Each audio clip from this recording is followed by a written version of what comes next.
बंदूकों के नोक पर चलती एडमिनिस्ट्रेशन, हर तरफ मौत सी खामोशी और पर्दों में लिपटी हुई महिलाएं जिन्हें स्कूल जाने तक की अनुमति नहीं है। ये तस्वीर है तालिबान रूल में रह रही अफगानिस्तान की जनता की। वही जनता जिसने अफगानिस्तान को तालिबान बनने तक के सफर में कई महाशक्तियों को बर्बाद होते देखा और दशकों तक bloodshed, suppression, conflicts, civil war और वायलेंस को झेला। आज अफगानिस्तान का इतिहास कुछ ऐसा है कि ये देश कई बड़े एम्पायर्स के लिए ग्रेवयार्ड बन गया है। यहाँ British empire, the great USSR और सुपर पावर अमेरिका जैसे पावरफुल कंट्रीज ने कभी न कभी अपना कंट्रोल स्टैब्लिश करने की कोशिश की है, लेकिन दुनिया की सबसे एडवांस मिलिट्री, वेपन्स और खरबों की दौलत लगाने के बाद भी इस छोटे से देश से उन्हें उल्टे पैर वापस जाना पड़ा है। तो कौन से ऐसे रीजंस रहे हैं कि दुनिया के सबसे पावरफुल कंट्रीज की मिलिट्री सुप्रीमेसी और पॉलिटिकल डिप्लोमेसी भी आज तक अफगानिस्तान में फेल होती रही है? इस देश का इतिहास क्या है? क्यों इस अंडर डेवलप्ड नेशन में बड़े बड़े एम्पायर ढेर हो जाते हैं? सोवियत यूनियन और अमेरिका जैसी पावरफुल कंट्रीज को बाहर खदेड़ने वाला ये देश आज क्यों पॉलिटिकल और इकोनॉमिक क्राइसिस से जूझ रहा है? अफगानिस्तान का इतिहास कई महान एम्पायर की बर्बादी, जंग और खून से लथपथ है। इस देश को जीतने की चाह में कई महान एम्पायर्स ने यहाँ भीषण युद्ध लड़े और जीते भी, लेकिन लंबे समय तक इस रीजन पर पकड़ बनाना इतना मुश्किल रहा कि कुछ एम्पायर यही ढेर हो गए, वही कुछ को बेहद ही बुरी स्थिति में अफगानिस्तान को छोड़कर जाना पड़ा। 522 बीसी में पर्शियन एम्पायर ने अफगानिस्तान को जीता था, लेकिन लंबे समय तक वो इस लैंड लॉक्ड कंट्री पर राज नहीं कर पाए। फिर 330 बीसी में पूरी दुनिया को जीतने वाले अलेक्जेंडर द ग्रेट ने भी अफगानिस्तान को जीता, लेकिन रूखी और खड़ी पहाड़ी वाले इस रीजन में लंबे समय तक एक मजबूत पकड़ बनाकर रख पाना इस वीर शासक के लिए भी मुश्किल रहा। फिर इसके बाद सत्ता को काबिज करने की कड़ी में अगला नाम अरब रूलर से लेकर मंगोल रूलर गेंघिस खान का जुड़ा, जिन्होंने अफगानिस्तान के कई हिस्सों पर लंबे समय के लिए राज किया। लेकिन जब शाहजहां और औरंगजेब जैसे शक्तिशाली मुगल रूलर्स ने अफगानिस्तान को जीतने की कोशिश की, तो अफगानिस्तान की कई ट्राइबल लीडर्स से इन्हें कड़ी चुनौतियां मिली। मुगल एम्परर शाहजहां और औरंगजेब ने अपने अपने समय में अफगानिस्तान को जीतने की ऐसी जिद पकड़ी कि यहाँ उन्हें कई भीषण लड़ाइयाँ लड़नी पड़ी, कई सिपाहियों और सेनाओं को भी गंवाना पड़ा।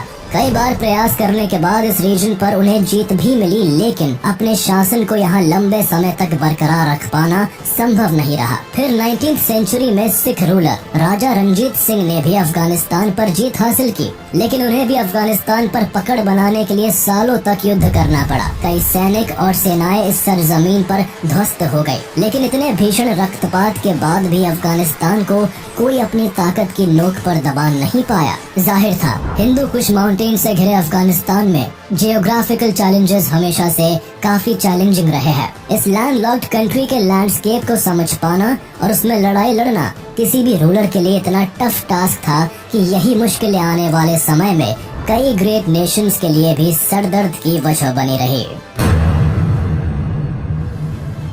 The great game 18th century से लेकर 19th सेंचुरी के एंड तक चलता रहा, जिसका केंद्र हमेशा अफगानिस्तान रहा। द ग्रेट गेम एक्चुअली एक जियोपॉलिटिकल राइवलरी थी जो ग्रेट ब्रिटेन और रशियन एम्पायर के बीच चल रही थी। ये दोनों ही पावर्स 1800 से ही अपनी कॉलोनीज को एशियन कंट्रीज में बढ़ाते जा रहे थे। इस वक्त भारत में मुगल शासकों का राज था और यहाँ ब्रिटिश एम्पायर का इन्फ्लुएंस बढ़ रहा था। वो धीरे धीरे भारत के कई हिस्सों की सूबेदारी ले रहे थे या छल से जीत रहे थे।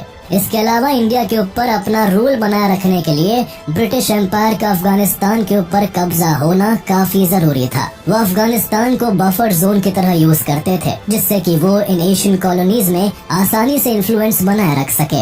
इन्हीं दिनों रशिया ने भी सेंट्रल एशियन कंट्रीज और खासकर अफगानिस्तान में अपना इन्फ्लुएंस बढ़ाना शुरू कर दिया था। अफगानिस्तान को सिक्योर रखना ब्रिटिश एम्पायर के लिए इसलिए भी जरूरी था क्योंकि उन दिनों भारत में ब्रिटिश हुकूमत थी और इसीलिए उन्हें पर्शिया और तुर्कमेनिस्तान के लगातार हो रहे हमलों से भी भारत को बचाना था, जिसके लिए उन्हें अफगानिस्तान को अपने बफर जोन के तौर पर सुरक्षित रखना था। अब यहाँ ब्रिटेन को ये डर हो गया कि अगर अफगानिस्तान रशिया के कब्जे में आ गया तो फिर ब्रिटिश इंडियन कॉलोनी पर अपना कमांड नहीं रख पाएगा। इंडिया को हमलों से सुरक्षित रखने के लिए ब्रिटिश एम्पायर को अफगानिस्तान में अपनी सुपीरियोरिटी रखनी ही थी और अफगानिस्तान की स्ट्रेटेजिक लोकेशन ऐसी थी कि ये देश ब्रिटेन के लिए काफी खास बन गया था। वही दूसरी तरफ अगर रशिया अफगानिस्तान को अपनी कॉलोनी बना लेता तो रशिया भारत को भी अपने इन्फ्लुएंस में लेने की कोशिश करने लगता, जिससे ब्रिटेन को भारत पर राज करना मुश्किल हो सकता था। इसी डर की वजह से और भारत को रशियन इन्फ्लुएंस से प्रोटेक्ट करने के लिए ब्रिटिश गवर्नमेंट अफगानिस्तान को किसी भी हाल में अपने कब्जे में रखना चाहती थी। वही दूसरी तरफ रशिया को भी ये पता था कि अगर सेंट्रल एशिया पर अपनी कमांड मजबूत करनी है तो उन्हें अफगानिस्तान को अपने इन्फ्लुएंस में लेना ही होगा। ऐसी स्थिति में अफगानिस्तान दोनों ही बड़े एम्पायर के बीच में पिस रहा था, जिसे ग्रेट गेम का नाम दिया गया। इसी ग्रेट गेम की वजह से वहाँ कई एंग्लो अफगान वॉर्स भी हुए।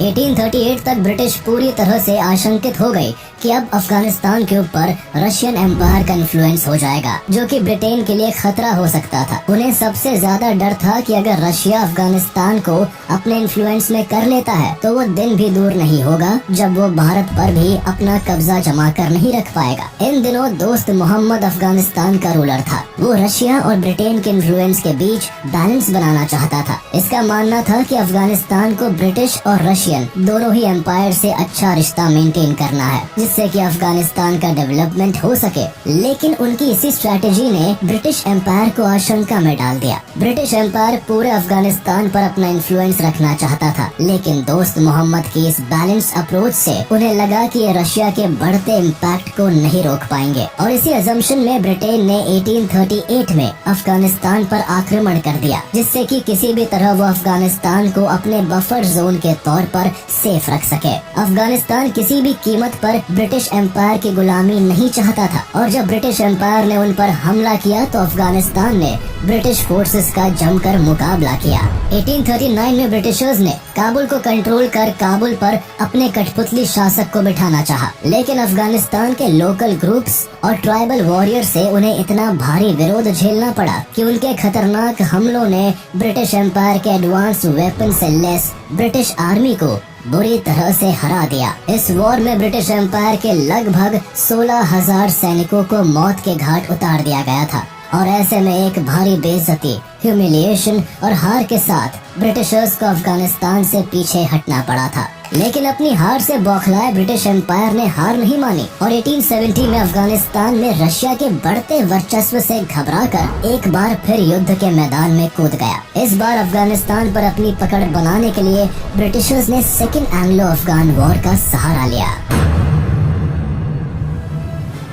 1878 में जब ब्रिटिशर्स ने दोबारा अफगानिस्तान पर आक्रमण किया तो इस बार जीत उनके हाथ लगी। उन्होंने अफगानिस्तान की गद्दी पर प्रो ब्रिटिश याकूब खान को बैठा दिया, लेकिन अफगानिस्तान के लोकल ग्रुप्स ने इसके खिलाफ भारी विरोध छेड़ दिया। फिर भी ब्रिटिशर्स ने काबुल को अपने हाथ से जाने नहीं दिया और याकूब खान के गद्दी छोड़ते ही उसकी जगह अब्दुल रहमान को सत्ता में बैठाया। ब्रिटिश एम्पायर ने अफगानिस्तान में अपनी कठपुतली शासक को बैठाकर पर्दे के पीछे से राज किया और रशिया को साइडलाइन करके अफगानिस्तान में अपने इन्फ्लुएंस को बनाए रखा। साल 1893 में अफगानिस्तान और ब्रिटिश इंडिया के बीच एक इंटरनेशनल बॉर्डर खींचा गया, जिसका नाम डुरंड लाइन रखा गया। लेकिन ब्रिटिश एम्पायर और रशिया के बीच चल रहे इस ग्रेट गेम में दिलचस्प मोड़ तब मिला जब 1907 में दोनों देशों के बीच एंग्लो रशियन कन्वेंशन हुआ। इस एग्रीमेंट के तहत रशिया ने अफगानिस्तान पर ब्रिटेन के इन्फ्लुएंस को एक्सेप्ट कर लिया, लेकिन अफगानिस्तान पर ब्रिटेन का इन्फ्लुएंस ज्यादा दिन तक नहीं चल पाया। फर्स्ट वर्ल्ड वॉर के भारी युद्ध से जब ब्रिटिश आर्मी थकी हुई थी और ब्रिटिश पावर कमजोर हो गई थी, तभी मौके का फायदा उठाकर अफगानिस्तान के रूलर किंग अमानुल्लाह खान ने अफगानिस्तान को ब्रिटिश इन्फ्लुएंस से टोटल इंडिपेंडेंस डिक्लेयर कर दिया। इस घोषणा ने मई 1919 में थर्ड एंग्लो अफगान वॉर को छेड़ दिया। ये युद्ध अफगानिस्तानियों के लिए आजादी का युद्ध था, जिसमें अफगानी ट्राइब्स और लोकल ग्रुप्स के किंग अमानुल्लाह खान के नेतृत्व में ब्रिटिश इंडिया के पेशावर सिटी, जो आज पाकिस्तान में है, पर हमला कर दिया और अपने गुरिल्ला वॉरफेयर से ब्रिटिश आर्मी की जड़ों को हिला दिया। ब्रिटिश एम्पायर ने अपनी मजबूत मिलिट्री के दम पर अफगानिस्तान के इस विरोध को दबाने की कोशिश तो बहुत की, लेकिन ज्योग्राफिकल चैलेंजेस और फर्स्ट वर्ल्ड वॉर से थकी हुई ब्रिटिश आर्मी ज्यादा दिन तक अफगानिस्तान के गुरिल्ला वॉरफेयर के सामने टिक नहीं पाई। मजबूरन ब्रिटेन को अफगानिस्तान की इंडिपेंडेंस स्वीकार करनी पड़ी। अगस्त 1919 में अफगानिस्तान और ब्रिटेन के बीच ट्रीटी ऑफ रावलपिंडी साइन हुई और इसी के साथ ब्रिटिश रूल का अफगानिस्तान में दी एंड हो गया। अफगानिस्तान जहाँ इंटरनेशनल लेवल पर एक इंडिपेंडेंट नेशन बनकर उभरा, वहीं ब्रिटेन को भारी बेइज्जती और अरबों के नुकसान के साथ अफगानिस्तान से एग्जिट लेना पड़ा। लेकिन रशिया ने अफगानिस्तान पर गिव अप नहीं किया और आने वाले दशकों में इस देश ने अफगानिस्तान की राजनीति की बागडोर को अपने हाथ में लेने के लिए एड़ी से चोटी तक का जोर लगाया। इसकी शुरुआत 1920s में डिप्लोमेटिक टाइज से शुरू हुई, जब अफगानिस्तान पहला देश बना जिसने रशियन रेवोल्यूशन के बाद सोवियत यूनियन को रिकॉग्नाइज किया। इससे दोनों देशों के बीच डिप्लोमेटिक रिलेशंस का सिलसिला जारी हो गया। हालांकि यूएसएसआर में कम्युनिस्ट पावर 1918 से ही अस्तित्व में थी, लेकिन अफगानिस्तान में कम्युनिस्ट विचारधारा ने धीरे धीरे अपनी पकड़ बनाई। अंग्रेजों से आजादी मिलने के बाद अफगानिस्तान को कई पॉलिटिकल, सोशल और इकोनॉमिक उतार चढ़ाव से गुजरना पड़ा। इस दौरान देश की सत्ता को किंग अमानुल्लाह खान ने संभाला, जिन्होंने अफगानिस्तान में मॉडर्नाइजेशन को बढ़ावा दिया। साल 1926 में उन्होंने अफगानिस्तान को एक कॉन्स्टिट्यूशनल मोनार्की बना दिया, लेकिन अपने western style reforms, girls education और जेंडर इक्वालिटी की सोच के चलते ये ज्यादा साल तक सत्ता में नहीं रह पाए। इन्हें अफगान के इस्लामिक समाज, ट्रेडिशनल ग्रुप्स और रिलीजियस ग्रुप से भारी विरोध झेलना पड़ा, जिसकी वजह से 1928 में अमानुल्लाह खान के रिफॉर्म्स के खिलाफ अफगानिस्तान में सिविल वॉर छिड़ गई और अमानुल्लाह खान को अपना पद छोड़ना पड़ा। इसके बाद सत्ता की कमान प्रिंस नादिर शाह के हाथ आई, लेकिन जल्द ही इनका असैसिनेशन कर दिया गया और फिर 1933 में उनके बेटे मोहम्मद जाहिर शाह अफगानिस्तान के नए और आखिरी राजा बने। किंग जाहिर शाह के राज में अफगानिस्तान में लंबे समय तक पीस एंड पॉलिटिकल स्टेबिलिटी बरकरार रही। इन्होंने अपने शासन काल में अफगानिस्तान में काफी डेवलपमेंट एंड मॉडर्नाइजेशन किए और कई सारे सोशल रिफॉर्म्स किए। महिलाओं के लिए पर्दा करने या ना करने की आजादी दी। वर्ल्ड वॉर 2 खत्म होने के साथ ही यूएसएसआर और अमेरिका के बीच कोल्ड वॉर की शुरुआत हो चुकी थी और इस आइडियोलॉजिकल वॉर में जीतने के लिए दोनों देशों के बीच कैपिटलिज्म और कम्युनिज्म को बढ़ाने की होड़ मची थी। इसी का असर जाहिर शाह के शासनकाल में अफगानिस्तान में भी देखने को मिला। कोल्ड वॉर के समय जब दुनिया 2 हिस्सों में बटी हुई थी, ऐसे टाइम में भी अफगानिस्तान ने खुद को न्यूट्रल बनाए रखा। किंग जाहिर शाह यूएसएसआर और अमेरिका किसी के साथ नहीं गए। वो दोनों ही देशों के साथ अच्छे रिलेशंस बनाए रखने में कामयाब रहे और अफगानिस्तान के डेवलपमेंट के लिए दोनों ही कंट्री से फाइनेंशियल एड भी लेते रहे। अब तक अफगानिस्तान में सब ठीक चल रहा था, लेकिन तभी 1953 में मोहम्मद दाऊद खान अफगानिस्तान के नए प्राइम मिनिस्टर चुने गए और पश्तूनिस्तान का मुद्दा इनके लिए एक बड़ा चैलेंज बनकर उभरा। इन्होंने पाकिस्तान में पश्तूनिस्तान के मांग को लेकर हो रहे सेपरेटिस्ट मूवमेंट को सपोर्ट किया था, जिससे पाकिस्तान का दाऊद खान के साथ रिलेशन खराब हो गया था और इसी वजह से 1961 में पाकिस्तान अफगानिस्तान के लिए अपने बॉर्डर को बंद कर देता है। इसके बाद अफगानिस्तान का सोवियत यूनियन के साथ इकोनॉमिक एंड मिलिट्री रिलेशन और भी स्ट्रॉन्ग हो जाता है, लेकिन इसके साथ ही अफगानिस्तान की डिपेंडेंसी यूएसएसआर पर काफी बढ़ जाती है। इस बॉर्डर के लंबे समय तक बंद रहने के कारण अफगानिस्तान अपने ट्रेड और ट्रांजिट फैसिलिटीज के लिए यूएसएसआर पर सोली डिपेंडेंट हो गया। ये वजह किंग जाहिर शाह को परेशान करने लगी और तभी उन्होंने सिचुएशन को सुधारने के लिए दाऊद खान को रिजाइन देने के लिए कन्विंस किया। इसके बाद मार्च 1963 में दाऊद खान ने अफगानिस्तान के प्राइम मिनिस्टर के पद से इस्तीफा दिया और इसी साल मई में पाकिस्तान ने अपनी सीमा फिर से खोल दी। आसपास की कंट्रीज में डेमोक्रेसी को इम्प्लीमेंट होता देख किंग जाहिर शाह ने 1964 में अफगानिस्तान में पहली दफा कॉन्स्टिट्यूशन को अडॉप्ट किया और कॉन्स्टिट्यूशनल मोनार्की के साथ कुछ नए डेमोक्रेटिक रिफॉर्म्स को इंट्रोड्यूस किया। इससे अफगानिस्तान में पॉलिटिकल पार्टीज को बनाना लीगल हो गया और प्राइम मिनिस्टर को इलेक्ट करने के लिए पार्लियामेंट्री इलेक्शंस भी रखे गए। इसके बाद अफगानिस्तान में चुनाव भी हुए। कई पार्टियों ने अपने उम्मीदवारों को मैदान में उतारा। इसी समय अफगानिस्तान में 2 प्रकार की पॉलिटिकल आइडियोलॉजीज देखने को मिली, विशेषकर यूनिवर्सिटी लेवल पर, जिसमें से एक था पीडीपीए, जो कि एक लेफ्टिस्ट ऑर्गेनाइजेशन था। दूसरा एक conservative religious organisation Jamaat e Islami था। पीडीपीए एक कम्युनिस्ट पार्टी थी जिसका पूरा नाम Marxist people's democratic party of Afghanistan था और इसके लीडर्स बबरक करमल और नूर मोहम्मद तराकी थे। मार्क्सिस्ट लेनिनिस्ट के विचारों से प्रभावित इस पार्टी को शुरुआत में अफगान सोसाइटी और पॉलिटिक्स में बेहद लिमिटेड इन्फ्लुएंस मिला था, लेकिन आने वाले वक्त में ये पार्टी अफगानिस्तान के पॉलिटिकल ग्राउंड को बदलने वाली थी।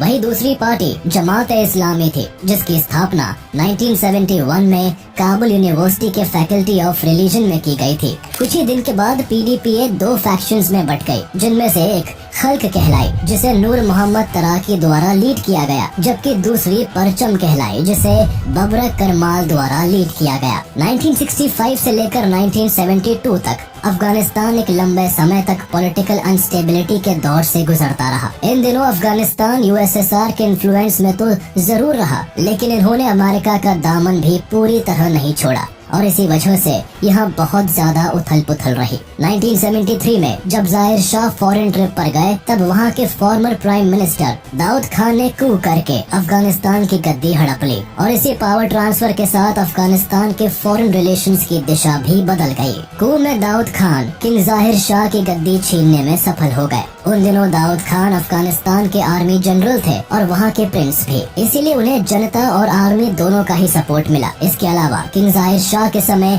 यूनिवर्सिटी लेवल पर पॉलिटिक्स काफी ज्यादा बढ़ गई थी, जिसकी वजह से स्टूडेंट्स यूनियन, पैरामिलिट्री और सिविल सर्वेंट जो कि पीडीपीए परचम फैक्शन से आते थे, उन सब ने इस कू में दाऊद खान का सपोर्ट किया।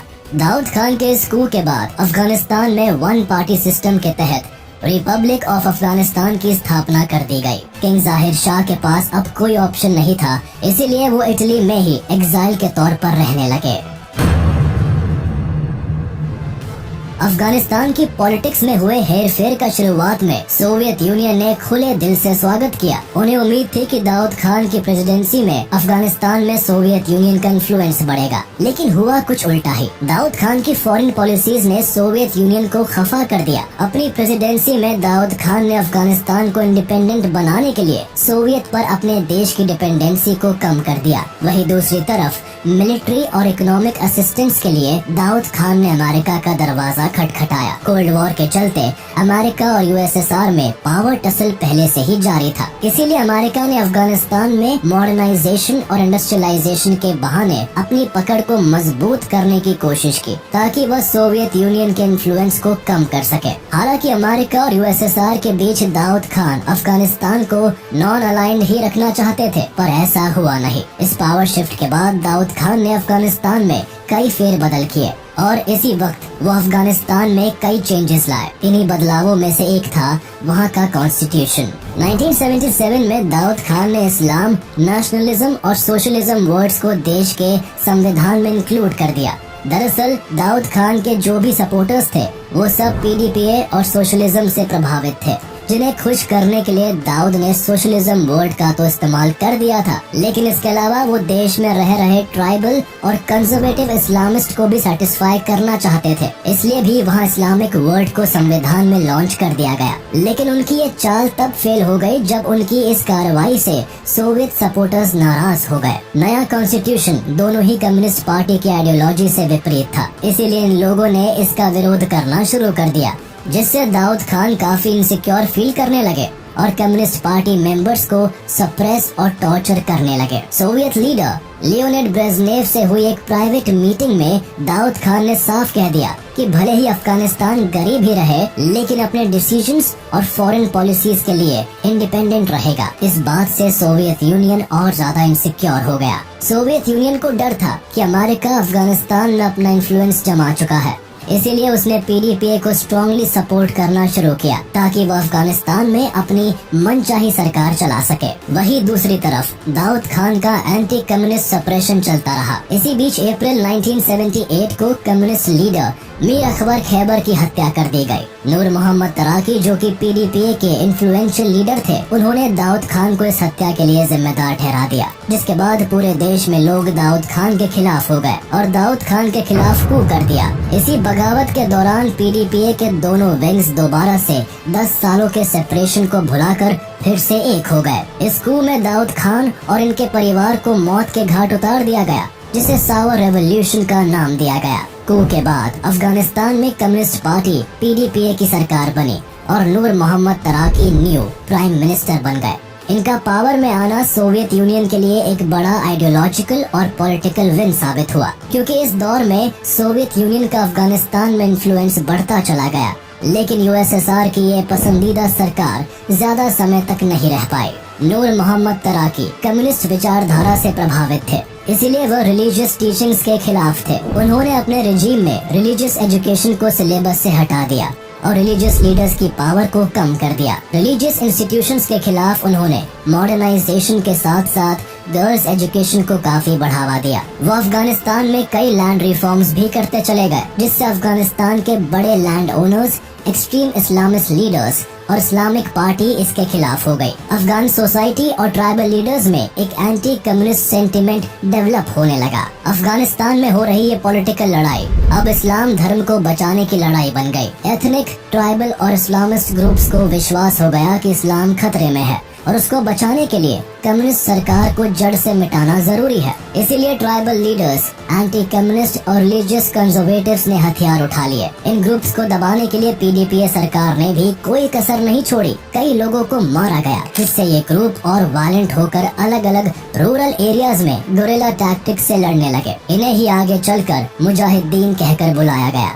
इसी बीच PDPA पार्टी के दोनों डिवीजन खल्क और परचम में भी इंटरनल स्ट्रगल से गवर्नेंस कमजोर पड़ने लगी। साथ ही नूर मोहम्मद और डेप्यूटी PM हफीजुल्ला अमीन के रिश्ते भी बिगड़ते चले गए। आगे चलकर सितंबर 1979 को हफीजुल्ला अमीन ने ही नूर मोहम्मद तराकी का असैसिनेशन करवा दिया और खुद अफगानिस्तान के PM बन गए। हफीजुल्ला अमीन के पावर में आते ही USSR को अफगानिस्तान अपने हाथ से निकलता दिखाई देने लगा। कम्युनिस्ट पार्टी का लीडर होने के बावजूद अमीन अपनी सत्ता बरकरार रखने के लिए इस्लामिस्ट को समर्थन दे रहे थे। दूसरी तरफ नूर मोहम्मद के असैसिनेशन से अफगानिस्तान की पॉलिटिकल सिचुएशन USSR के कंट्रोल से बाहर हो गई थी। इसके अलावा कम्युनिस्ट सरकार के खिलाफ मुजाहिदीन ने अपने हाथों में हथियार उठा रखे थे। अब सोवियत यूनियन को लगने लगा था कि शायद अमेरिका अफगानिस्तान की राजनीतिक हालत में दखलंदाजी कर सकता है। इसीलिए 24 दिसंबर 1979 को USSR हजारों ट्रूप्स के साथ अफगानिस्तान में एंटर करता है और हफीजुल्ला अमीन को मारकर बबरक करमल को अफगानिस्तान का नया प्रेसिडेंट बना देता है। अफगानिस्तान में सोवियत की मनचाही सरकार तो बन गई, लेकिन इंटरनेशनल लेवल पर अपने इस कारनामे के लिए उसे भारी क्रिटिसिज्म झेलनी पड़ी। वेस्टर्न कंट्रीज, खासकर अमेरिका ने सोवियत यूनियन के इस इन्वेजन को स्ट्रांगली क्रिटिसाइज किया। खुद अफगानिस्तान की जनता में सोवियत यूनियन और कम्युनिज्म के खिलाफ गुस्सा इस हद तक भर गया कि बदले की आग में और ज्यादा से ज्यादा लोग मुजाहिदीन बनने की राह पर निकल पड़े। वहीं दूसरी तरफ अमेरिका इसे सोवियत संघ द्वारा अफगानिस्तान पर अपना प्रभाव जमाने की कोशिश के तौर पर देखता है। एक और देश जिससे अमेरिका कोल्ड वॉर के दौरान हार सकता था, तो अमेरिका कैसे दूर रह सकता था। अमेरिका ने सोवियत यूनियन के अफगानिस्तान में इन्वेजन को ग्लोबल सिक्योरिटी और पर्शियन गल्फ में US के ऑयल सप्लाई के लिए एक बड़ा खतरा बताया। उस टाइम अफगानिस्तान में कम्युनिस्ट एंड सोवियत के खिलाफ इस्लामिस्ट एंड मुजाहिदीन लड़ रहे थे। अमेरिका उन्हें फंडिंग एंड वेपन्स देना स्टार्ट कर देता है। यहाँ पर अमेरिका का मकसद सोवियत यूनियन को अफगानिस्तान में कमजोर करने का था और धीरे धीरे अमेरिका उसमें कामयाब भी हुआ। अमेरिका के अफगानिस्तान में एंट्री होने के कुछ समय बाद ही USSR यहाँ से अपनी आर्मी को विड्रॉ कर लेता है और अमेरिका अपने इस शॉर्ट टर्म जीत की खुशियाँ मनाने में जुट जाता है। लेकिन उनकी मुजाहिदीनों की ट्रेनिंग और तालिबान का साथ देने में जब अमेरिका अपनी एड़ी चोटी का जोर लगा रहा था, तब उन्होंने सपने में भी नहीं सोचा था कि जिस जहर का बीज वो USSR के अगेंस्ट में बो रहे थे, वो एक दिन उनके देश में ही हजारों लोगों को मौत के घाट उतारने वाला है।